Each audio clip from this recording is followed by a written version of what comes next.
Hello everyone, welcome to my channel civil signal. और आज हम डिस्कस करने वाले हैं इफेक्टिव स्टडी टेक्निक्स क्या होनी चाहिए जीपीएससी प्रीलिम्स 2023 को क्रैक करने के लिए। इस वीडियो में हम पूरा डिटेल में डिस्कस करेंगे कि क्या क्या टेक्निक्स हैं जो आपको स्टडी के लिए यूज करनी चाहिए जिससे आप जीपीएससी प्रीलिम्स को क्रैक कर सके। जीपीएससी प्रीलिम्स का नोटिफिकेशन अगस्त में आने वाला है, ज़्यादा टाइम नहीं बचा है नोटिफिकेशन रिलीज होने के लिए। एक बार नोटिफिकेशन आ जाएगा तो फिर नवंबर में इसका एग्जाम है। तो आपके पास 4 से 5 4 महीने आपके पास टोटल बचे हुए हैं जीपीएससी एग्जाम को क्रैक करने के लिए। अगर आप चाहते हैं जीपीएससी एग्जाम क्रैक करना तो इस वीडियो को ज़रूर देखिएगा। ये आपकी स्टडी टेक्निक्स को ज़्यादा इफेक्टिव बनाएगा, ज़्यादा प्रोडक्टिव बनाएगा, जिससे कि आप जीपीएससी प्रीलिम्स एग्जाम की तैयारी बहुत अच्छे से कर सकते हैं। प्रीलिम्स क्या हुआ, यूपीएससी की भी तैयारी या किसी भी पीएससी एग्जाम की आपको तैयारी करनी है, किसी भी एग्जाम की तैयारी करनी चाहिए तो आपको ये जो स्टडी टेक्निक्स है वो ज़रूर फॉलो करनी चाहिए, बहुत इफेक्टिव होती हैं। अगर ये आपके माइंड में एक बार सेट हो जाती हैं तो आपकी जो स्टडी पैटर्न होता है वो काफ़ी ज़्यादा इम्प्रूव होता है। प्लस आपको एग्जाम ओरिएंटेड क्या करना है, क्या नहीं करना चाहिए, वो सब आपको पता चलता है। प्लस आपके पास लिमिटेड सोर्सेज, लिमिटेड आपके पास टाइम है, तो आपको वो सारी चीज़ें कैसे करनी है, कैसे सारी चीज़ें इफेक्टिव मैनर में करनी है, वो सब हम डिटेल में डिस्कस करेंगे। तो इस वीडियो को एंड तक ज़रूर देखिएगा। एंड में आपके लिए एक गुड न्यूज़ है जो जीपीएससी प्रीलिम्स 2023 एग्जाम की तैयारी कर रही है। चलिए आज हम डिस्कस करते हैं। पहला पॉइंट क्या होगा, प्लान करना है एंड ऑर्गेनाइज करना है। अब ये प्लान और ऑर्गेनाइज कैसे करना है, पहला अपना एक स्टडी शेड्यूल बना लीजिए। ऐसा स्टडी शेड्यूल बनाइए जो क्या करता हो, आपके स्पेसिफिक टॉपिक मतलब जो आपका जीपीएससी प्रीलिम्स का स्पेसिफिक टॉपिक्स हैं, सब्जेक्ट्स हैं, वो सबको ध्यान में रख के और अपना जो टाइम स्लॉट है स्टडी का वो बना लीजिए। टाइम स्लॉट आप कैसे बनाएंगे, टाइम टेबल कैसे बनाना चाहिए, लास्ट 4 मंथ का क्या टाइम टेबल होना चाहिए, इन सब के स्ट्रैटेजी वीडियोस भी मैंने चैनल पर डाले हैं। चैनल का नाम है सिविल सिग्नल।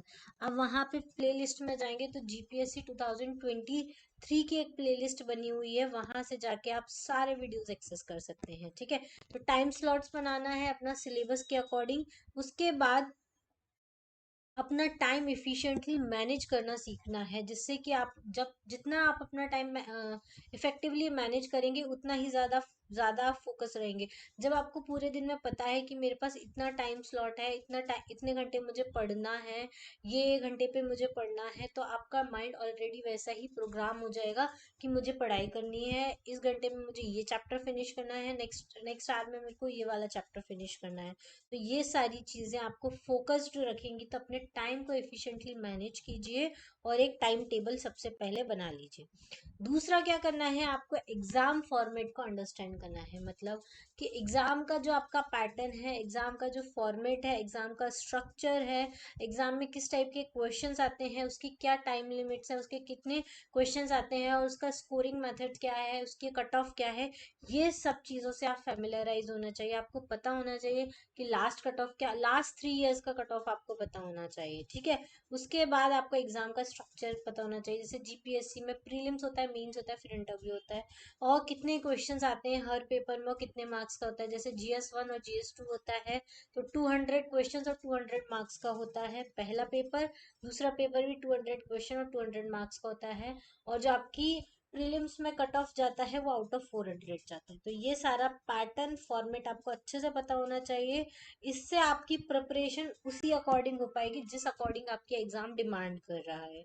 तो ये बहुत ज़्यादा ज़रूरी है कि आप अपने एग्जाम के अकॉर्डिंग पढ़े। पढ़ाई तो सब करते हैं, लेकिन जो एग्जाम के अकॉर्डिंग पढ़ाई करते हैं वो अपनी सक्सेस की तरफ ज़्यादा जाते हैं। ठीक है, चलिए दूसरा क्या करना है, break it down. Break it down मतलब अपना जो पूरा सिलेबस है, एक पीएससी एग्जाम हुआ चाहे यूपीएससी एग्जाम हुआ, इनके सिलेबस बहुत वास्ट होते हैं।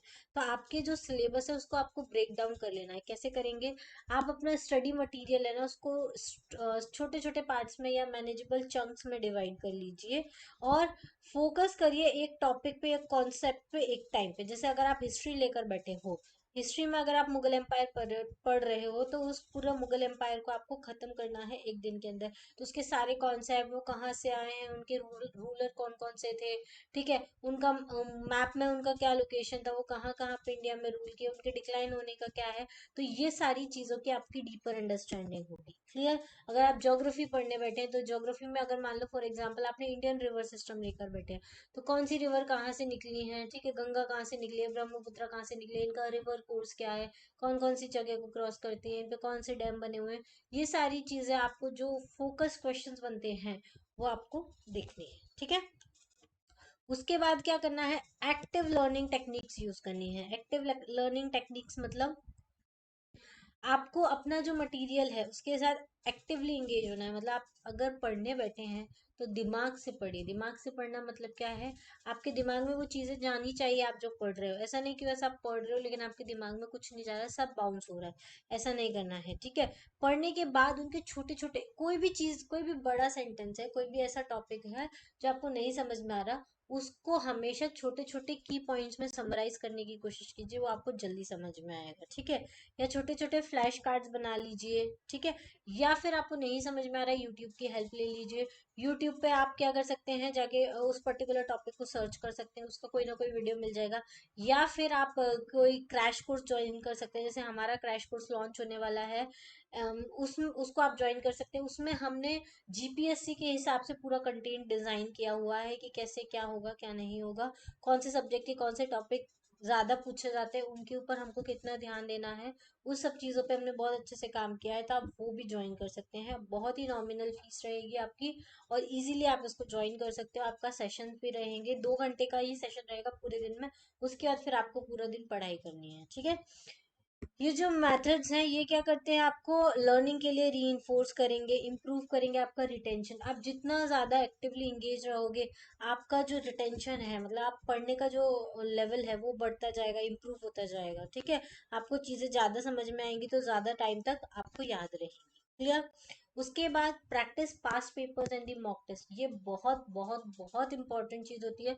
बहुत सारे बच्चे होते हैं जो पढ़ लेते हैं, हिस्ट्री पढ़ लिया, पॉलिटी पढ़ लिया, ज्योग्राफी कर लिया, लेकिन वो सबसे ज्यादा इंपॉर्टेंट पार्ट मिस कर दे रहे हैं, वो है प्रैक्टिस करना पास्ट पेपर्स को। प्रीवियस ईयर क्वेश्चंस को हाथ नहीं लगाते हैं, सोचते हैं कि जैसा आएगा पढ़ा है उसके हिसाब से हम सॉल्व कराएंगे। ऐसा नहीं होता। आपको हमेशा पहले पास्ट ईयर के जो पेपर्स हैं उनको जरूर सॉल्व करना है।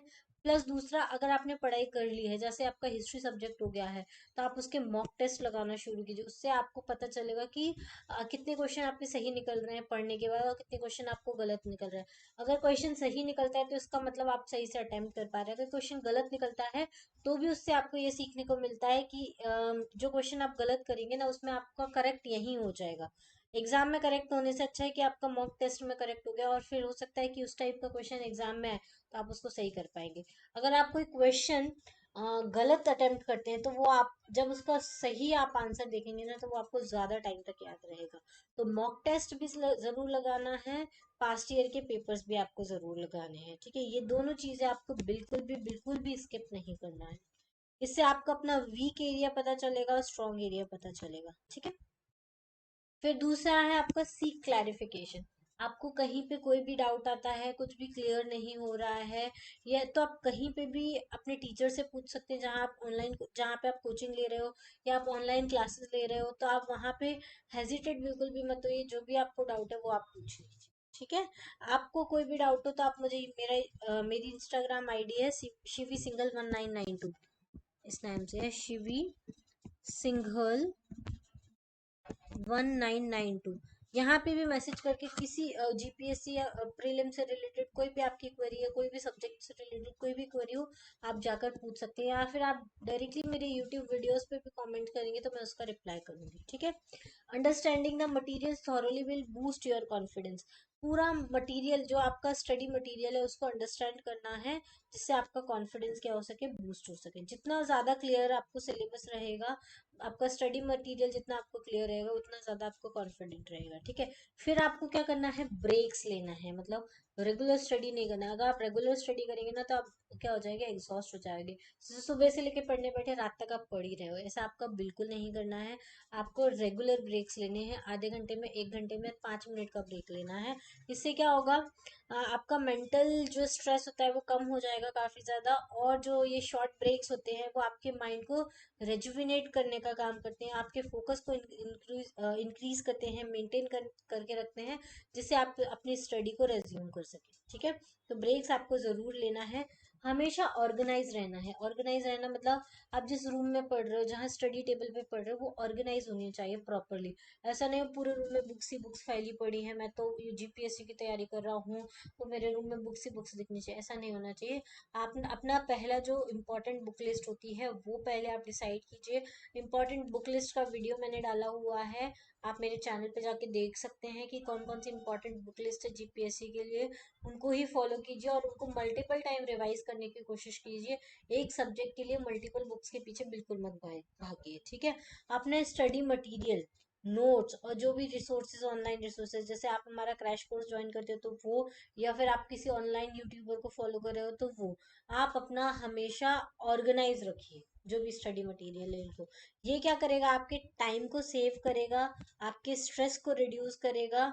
और आप जो भी स्पेसिफिक, जैसे आपको ज्योग्राफी पढ़ते पढ़ते आपको कोई ऐसा टॉपिक मिला जो हिस्ट्री से रिलेटेड है, तो आप तुरंत वहां से जाके देख सकते हो। या पॉलिटी से रिलेटेड आप वहां जाके क्या कर सकते हो, स्पेसिफिक इंफॉर्मेशन निकाल सकते हो। तो ऑर्गेनाइज रखना है अपने स्पेस के लिए, स्पेस को। ठीक है, फिर अलग अलग लर्निंग मेथड्स को यूटिलाइज करना है, जैसे बहुत सारी अलग अलग टेक्निक्स यूज करना है। जैसे डायग्राम्स यूज करो, नेमोनिक्स यूज करो, रिकॉर्ड करो, अपने ऑडियो नोट्स बनाओ। ठीक है, और सबसे ज्यादा इम्पोर्टेंट, आपको ये फाइंड करना है कि आपके लिए क्या ज्यादा अच्छा वर्क कर रहा है। एक कोई ऐसी स्टडी अप्रोच निकालो जो आपके लिए ज्यादा बेनिफिशियल हो। जैसे कुछ लोगों के लिए बेनिफिशियल होता है कि वो रिकॉर्डिंग ऑडियो रिकॉर्ड करते हैं, कुछ लोगों को बेनिफिशियल होता है कि उन्होंने कोई भी चीज़ पढ़ ली उसका डायग्राम फॉर्म में लिख लिया, या कुछ लोगों के लिए बेनिफिशियल होता है कि उसके निमोनिक्स बना लिए। तो आपको अपने अकॉर्डिंग डिसाइड करना है आपके लिए बेस्ट क्या है। ठीक है, तो ये अलग अलग डिफरेंट डिफरेंट टेक्निक्स आप यूज कर सकते हो। Take care of yourself, देखो ये भी बहुत इंपॉर्टेंट होता है। क्यों इंपॉर्टेंट होता है, अगर आपकी हेल्थ सही नहीं रहेगी तो आपके दिन खराब होंगे, आपके दिन खराब होंगे तो आपकी स्टडी हैम्पर होगी, और उस टाइम में कोई और आपसे आगे निकल सकता है। इसलिए अपने बॉडी को हेल्दी रखना है, अपने माइंड को हेल्दी रखना है, जिससे कि आप इफेक्टिव स्टडी कर सकें। आपको प्रॉपर स्लीप लेनी है। ऐसा नहीं है कि आप सुबह से पढ़ने बैठे हो, सुबह 8 बजे से पढ़ाई स्टार्ट की है, रात को 3-4 बजे तक पढ़ रहे हो, फिर 4 बजे सोए, फिर सुबह 8 बजे उठ के वापस पढ़ने लगे। ऐसा बिल्कुल नहीं करना है। आपको 6 to 7 आवर की रेगुलर स्लीप लेनी है। इससे आपकी माइंड की प्रोडक्टिविटी अच्छी रहेगी। एक बैलेंस डाइट खाना है, बहुत ज़्यादा heavy food, oily food, unhealthy food बिल्कुल नहीं खाना है। रेगुलर आप वॉक कर सकते हैं 10 मिनट की, या एक्सरसाइज कर सकते हैं, या फिर रिलैक्सेशन टेक्निक्स जैसे कि मेडिटेशन करना या डीप ब्रीदिंग करना, ये सारी चीज़ें करेंगे ना तो आपकी प्रोडक्टिविटी और आपका माइंड बॉडी जो है वो काफ़ी रिलैक्स रहेगी, जो कि एग्ज़ाम के लिए बहुत ज़्यादा इंपॉर्टेंट है। और डिस्ट्रैक्शंस को मिनिमाइज करना है। डिस्ट्रैक्शंस को मिनिमाइज करना मतलब आप ज़्यादा से ज़्यादा स्टडी एनवायरनमेंट में रहने की कोशिश कीजिए, जिससे कि आपका जो फोकस है वो फोकस जो है वो स्टडी पे बना रहे, इंटरप्ट ना हो आप उस चीज़ में। सारे के सारे नोटिफिकेशन टर्न ऑफ कर दीजिए अपने फ़ोन के सारे ऐसे ऐप्स जो आपको इरिटेट करते हो या इंटरप्ट करते हो, वो सारे ऐप्स हटा दीजिए। सारी वेबसाइट्स को ब्लॉक कर दीजिए स्टडी सेशंस के टाइम पे। ठीक है, ऐसी सारी वेबसाइट हटा दीजिए जो आपको क्या करती हूँ, आपकी स्टडी को हैम्पर करती हूँ। फिर नेक्स्ट, जो प्रीवियस ईयर क्वेश्चंस और मॉक टेस्ट लगाने जैसा एक और इम्पॉर्टेंट पार्ट है, रिव्यू और रिवाइज करना। अपने आप को रिव्यू करते रहना है कि मैं कहाँ पे पहुंचा हूँ, मुझे कितना लर्न हो रहा है, मुझे कितना याद रह रहा है। और रिवाइज करना है, आपने पूरे दिन में जो पढ़ा वो रात को आप रिवाइज करिए, या दूसरे दिन सुबह उठ के आपने कल क्या पढ़ा था वो पूरा रिवाइज कीजिए।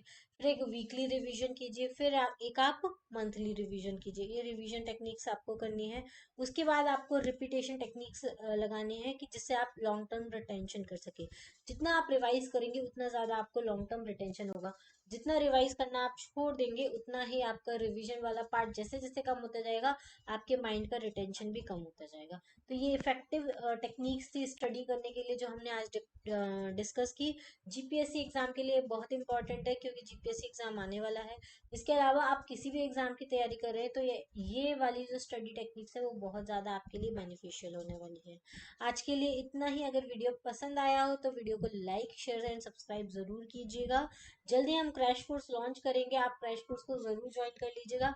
थोड़ा टाइम इसलिए लग रहा है, एक तो अभी नोटिफिकेशन नहीं आया है, प्लस हम ट्राई करें कि आपके लिए बेस्ट स्टडी मटेरियल लेकर आए, बेस्ट क्लासेस लेकर आए, जिससे कि आपको कोई प्रॉब्लम ना हो। एक बार क्रैश कोर्स स्टार्ट हो गया तो आपकी स्टडी एकदम प्रॉपर वे में चलने लग जाए। ठीक है, तो थोड़ा सा वेट, थोड़ा सा डिले हो रहा है, बट हाँ, श्योरली ये नोटिफिकेशन आने के पहले ये क्रैश कोर्स जो है वो स्टार्ट हो जाएगा। ठीक है, चलिए आज के लिए इतना ही। धन्यवाद।